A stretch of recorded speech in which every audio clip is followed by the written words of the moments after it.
नमस्कार, आप सभी का स्वागत है। आज इस कुंडली के द्वारा में अंकित गुप्ता जो सोजत सिटी के रहने वाले हैं, उन्होंने अपनी बर्थ डिटेल भेजकर प्रश्न किया है कि उनकी शादी कब होगी और नौकरी कब लगेगी। उनके द्वारा बताए गए समय के अनुसार जो उनकी कुंडली बनती है वह मिथुन लगन की बनती है और ग्रह स्थिति इस प्रकार हैं। सूर्य और गुरु लगन में हैं, बुध और केतु दूसरे भाव में हैं, सप्तम भाव में शनि है, अष्टम भाव में राहु है, भाग्य स्थान में 9वें भाव में चंद्रमा है और 11वें भाव में मंगल है तथा 12वें भाव में शुक्र है। यह आपकी ग्रहों की स्थिति है। देखिए, आपका जन्म मिथुन लगन में तथा पूर्वा भाद्रपद नक्षत्र के दूसरे चरण में हुआ है। जन्म राशि आपकी कुंभ है तथा वर्तमान में आपको, क्योंकि गोचर के शनि यहाँ पर हैं, इस समय 12 नंबर में है, तो इस समय उतरती हुई शनि की 7.5 आपके ऊपर है, जो करीब अभी 2 साल बाकी हैं।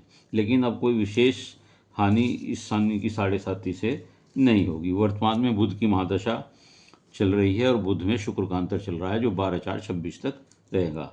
आपकी कुंडली में लग्नेश बुध हैं, जो सुखेश होकर के द्वितीय भाव में केतु के साथ बैठे हुए हैं।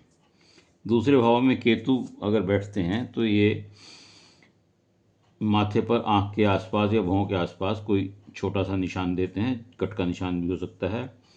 और आप बहुत स्पाइसी खाने के पसंद करने वाले होंगे, तेज मिर्च मसाले या चटपटा खाना या टेस्टी खाना आपकी पसंद होगा। आप बहुत कैलकुलेटेड होते हैं, हिसाब किताब लगाकर कोई निर्णय लेते हैं। परिवार से कुछ लगाव कम होता है और परिवार से रिश्तों में भी कोई बहुत ज़्यादा आपको अटैचमेंट नहीं होता। कुंडली में जो पंचमेश है शुक्र, वो 12वें भाव में सुग्रही होकर बैठे हुए हैं। विदेश भ्रमण देते हैं, खर्चा ज़्यादा कराते हैं। लगन में गुरु और सूर्य बड़ा प्रभावशाली व्यक्तित्व आपका बनाते हैं। दूसरे भाव में जो बुध और केतु की युक्ति है बहुत अच्छी नहीं होती है, बहुत लाभ। इसके लिए आपको इसका उपाय करना पड़ेगा और इसका उपाय ये है कि आप गणपति जी की पूजा करें और गाय को चारा दें। राहु आपके अष्टम भाव में है, ये अचानक धन लाभ देते हैं। वसीयत से, विरासत से संपत्ति मिलती है। भाग्य परिवर्तन देते हैं, कभी कभी दुर्घटना भी अचानक दे देते हैं। विदेश योग भी ये बताते हैं।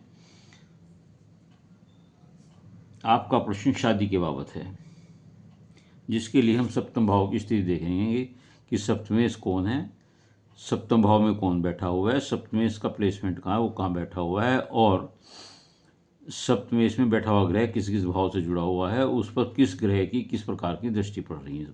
इन सब का विश्लेषण करने के बाद शादी की स्थिति स्पष्ट होती है। आपका सप्तमेश गुरु है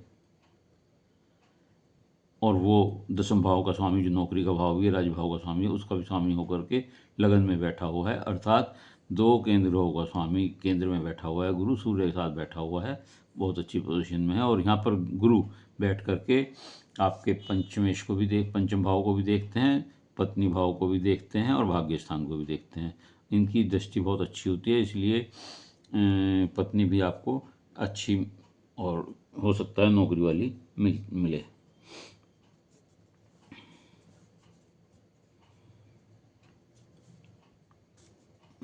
सूर्य भी जो यहाँ बैठे हैं, सप्तम को देख रहे हैं, वो भी शादी में डिले कराते हैं। और शनि, जहाँ भाग्येश भी आपके शनि है, इसका जो सप्तम भाव में शनि बैठे हैं, उनका संबंध अष्टम भाव से और नवम भाव से भाग्येश से है, जो यहाँ बैठे हुए हैं। ये शनि 36 वर्ष से बहुत डिले कराते हैं। 36 से पहले ये कोई इस तरह का काम, शादी वादी के कामों में डिले कराते हैं। 36वें साल में ही या 37वें साल में शादी देते हैं, इससे पहले संभावना बहुत कम होती है। और सूर्य की वजह से भी विलंब होता है, रिश्ता होकर टूटने की स्थिति बन सकती है कभी कभी। शनि के सप्तम भाव में होने से और भाग्येश का सप्तम भाव में होने से ऐसा लगता है कि शनि अक्सर देखने में आया है कि पत्नी कभी कभी उम्र में बड़ी होती है और प्रेम विवाह के भी संकेत मिलते हैं। इस प्रकार, क्योंकि जो गुरु हैं वो भी इस समय उच्च के होने वाले हैं 18 अक्टूबर से। तो मैं समझता हूँ जो सप्तमेश है वो उच्च के हो जाएंगे और दूसरे भाव में बैठेंगे, और कर्मेश भी वही हैं 18 अक्टूबर से बैठेंगे। तो और बुध में शुक्र का अंतर चल रहा है, तो मैं समझता हूँ कि 18 अक्टूबर के बाद से आपके विवाह का, नौकरी का कार्य समय शुरू हो जाता है, जो 36/37 साल में के अंदर पूर्ण हो सकता है। आपको नौकरी और विवाह दोनों इस अवधि में हो जाएंगे। आपको करना क्या है, आपको शनि का उपाय करना है। शनिवार को सूर्यास्त के बाद पीपल के पेड़ के नीचे तेल का दीपक जलाना है और गणपति जी की पूजा करनी है और गाय को चारा देना है। अगर आप ये कार्य करेंगे तो निश्चित तौर से इस अवधि में आपकी नौकरी और विवाह का कार्य हो जाएगा। उम्मीद है आपको अपनी प्रश्नों के उत्तर मिल गए होंगे। यदि ये वीडियो आपको अच्छी लगी हो तो इसे लाइक करिएगा, शेयर करिएगा, कमेंट्स बॉक्स में जाकर अपने विचार लिखिएगा। इसके अलावा यदि किसी और का कोई प्रश्न हो तो वह मेरे चैनल को सब्सक्राइब करते हुए अपना एक प्रश्न भेज सकता है, उत्तर अवश्य दूंगा। ये मेरी निःशुल्क सेवा है, लेकिन उत्तर के लिए थोड़ा सा अपने नंबर का इंतजार करिएगा। धन्यवाद।